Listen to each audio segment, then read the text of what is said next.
Le fonctionnement actuel de la parafiscalité au Gabon laisse apparaître de graves dérives qui fragilisent les finances publiques et ternissent l'image de l'administration. Face à cette situation, le président de la République, Brice Clotaire Oligui Nguema, a dénoncé avec fermeté l'opacité qui règne au sein de plusieurs directions générales où des prélèvements sont effectués sans reversement effectif au Trésor public. Alors, le président de la République a reçu tous les directeurs généraux et leurs DAF qui travaillent dans le domaine plus ou moins des recettes publiques pour nous inviter à suivre scrupuleusement l'orientation qu'ils donnent. Cette orientation consiste, dans un premier temps, à accélérer la digitalisation du système de paiement des recettes publiques. Et deuxièmement, à voir comment nous pouvons travailler ensemble, les organisations dont les missions sont similaires et qui donnent l'impression sur le terrain de créer un système de prélèvement à doublons. Le chef de l'État a également pointé du doigt les contrôles intempestifs imposés aux opérateurs économiques, assimilés à un véritable racket institutionnel qui pénalise les entreprises, freine l'investissement et prive l'État des ressources importantes. Il a ordonné la cessation de ces pratiques contraires aux principes de bonne gouvernance et de transparence, rappelant que tout prélèvement effectué hors des circuits légaux constitue une atteinte directe aux intérêts du pays.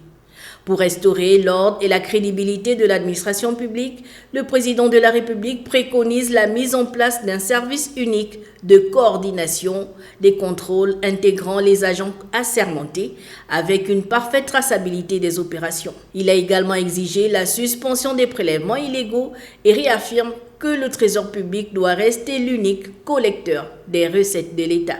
Dans cette dynamique des réformes, Brice Clotaire Oligui Nguema a aussi exigé l'effectivité de la digitalisation dans toute l'administration publique. Alors, au niveau de l'AGASA, c'est très simple. Nous sommes déjà pleinement dans le système parce que l'AGASA a un compte au Trésor et pas ailleurs.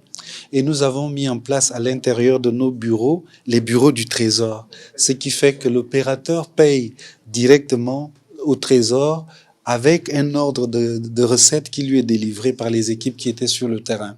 Donc, ce qui nous manque maintenant, c'est la digitalisation de notre système de paiement. Nous sommes heureux que le président de la République revienne là-dessus parce qu'il y a un projet de texte qui nous met tous ensemble.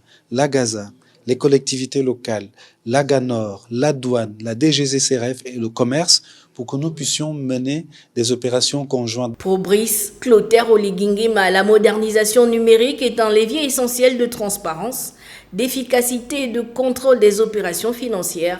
Elle permettra de réduire les manipulations manuelles, de limiter les risques de corruption et d'assurer un meilleur suivi des recettes grâce à des opérations enregistrées. Au-delà de la sécurisation des fonds publics, cette réforme vise à améliorer la qualité du service public, simplifier les procédures administratives et instaurer une culture de responsabilité au sein de l'administration.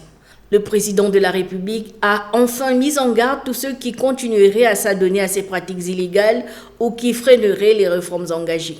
Place désormais à la transparence, à l'ordre et à la modernisation de l'administration publique.